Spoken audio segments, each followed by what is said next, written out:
And the beans do way better. Like to look after the beans here at home, I'm concerned about white mold because the beans do so much better here at home where the cows are. Nice. So I'm Christine O'Reilly. I'm the forage and grazing specialist with OMAFRA. Steve Sickle, I farm here at St. George. How long have you been grazing cover crops? I've been grazing cover crops for probably 10 years, probably longer with the inclusion of red clover. That's the original cover crop, but now I'm had bad luck with red clover, so now I'm directly seeding oats and peas after wheat. Also grazing corn stalks and covers that are in the corn. Any advice for someone who's maybe thinking about letting a livestock producer graze some of their acres? I think it's a win-win. There's no, if you're a no-till guy, it's going to be a win. Yes, it might seem a little rough at first, but a good planter will bounce right through that and still get a real good stand. If you need to, a little bit of harrows on the back of a tillage tool is all you need to level it out. If you're a full tillage guy, it wouldn't matter. You're going to work it anyway, just prolong that tillage pass and get some grazing out of it and get some manure. Turn that corn stover or whatever it is into manure quicker. What about when it comes to planting in the spring? So you've grazed the cover crops that fall and maybe into the winter. It's springtime, you're ready to plant your next crop. What is that soil surface like? What is that seed bed like that you're trying to work with? Well, the field right next to us here was planted mid-May. The cows were in the field 3 hours before I planted it. And it seemed hard from the cows grazing it right down to the wood. Corn came up, no problem. There was moisture there. Again, what's tillage going to accomplish? You're only going to loosen up the top 2 inches. My planter does that. So I don't think, and if I dig out there now, the roots aren't growing on top of a surface, they're down in. With the cows out there and the little bit of tillage that the hooves do, it's like a mini tillage system, and you spur on the microbiology. Things just work way better. Without a tillage pass, it's worth $20. So you could throw that $20 value at the cows. Right. Because they're doing it for you. They're getting rid of the residue because a tillage pass buries residue. Mm-hmm. I seem to be doing it with nothing other than cows. Spreading the manure, putting weight, and we're maintaining weight without feeding a bale of hay.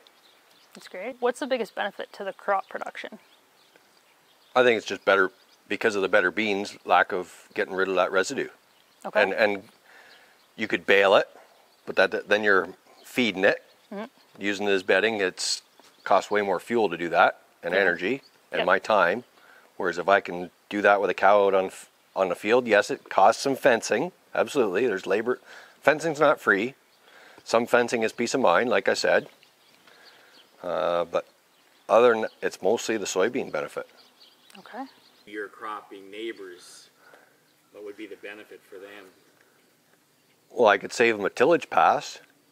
I would turn that stover into manure for them, and I'd have to figure out if I'd probably have to write them a check as well. But if I could prove to them what it does for the soil, like I know there's concern, it's compaction and blah, it's like you're driving out there with your tractor too. Yeah, but like the thing is, I've looked at the research, and the compaction action days that Soil and Crop and some of my colleagues have been working on, they're putting sensors in at 6, 12, and 20 inches, and they're seeing pressure that deep when you're driving a 7-ton combine over it. Mm-hmm. Absolutely. Even driving a pickup truck with road pressure in the tires. But if you look at cattle or sheep, if you look at livestock, they're not that heavy, and most of the compaction happens in the top 2 inches. Mm-hmm. So what else is in the top 2 inches? Plant roots, which help break some of that up. And frost goes in and out. You get freeze-thaw action to bust that up. To break that up. Those things that historically we were told, break up compaction, and that we've learned don't work on machinery-caused compaction. For the mild to moderate compaction that we might see in a crop field that's being grazed, I don't think it's an issue. So. My only concern with compaction is around a hay feeder. And I move my hay feeder daily. And when you have a wet spell, you can see that ring in the soybeans. For sure. And I'm not sure if it'd be from compaction or if it's the soup factor where you've just totally messed up the microbiology. Maybe. Like that spot's soup. Or it was the day it was made. Mm-hmm. So everything's a mess. Yeah. But that's the kind of thing that whoever's managing the cattle They know that happens, and they can manage for it most of the time. Yeah. Because most of the time I don't till the field. I'll go out with the cultivator and flip the tongue over and just use the harrows just to drag the little bit of the quarter bale of hay that they waste from each round bale, drag it around so at least my planter can manage that residue. And that's organic matter back into the soil. Yep. Absolutely. And it tickles in there a few hoof prints and stuff like that where the high traffic areas are. Other than that, plant it. Okay. What's the manure application like? If you're not feeding them, yeah, it's spread more evenly. Okay. And it depends on your water source. Yeah, there'll be more manure near the water source, I find. Other than that, if there's more feed, they will, of course, the bigger the field and the further from the water, the furthest corner never gets grazed as hard. That's why rotational grazing works well on grass. So if I could rotationally graze on corn stalks with some water management, that'd probably be the ideal scenario. This can be done with sheep as well. We've got some sheep producers that are grazing cover crops with great success. Their temporary fence looks different. It's electric netting, so it's a bit like a flexible page wire, but it works great too. So it's not just a cattle thing. No, we need to utilize more residue to go through cattle. I think it's the way of the future is to bring some cows back on, not so heavily concentrated, but spread them out over the acres and graze them doing it. Like I never imagined that I'd get through to the middle of February, or maybe I can, if I wasn't so busy cropping, I'd like to almost change my calving and I could graze probably year round.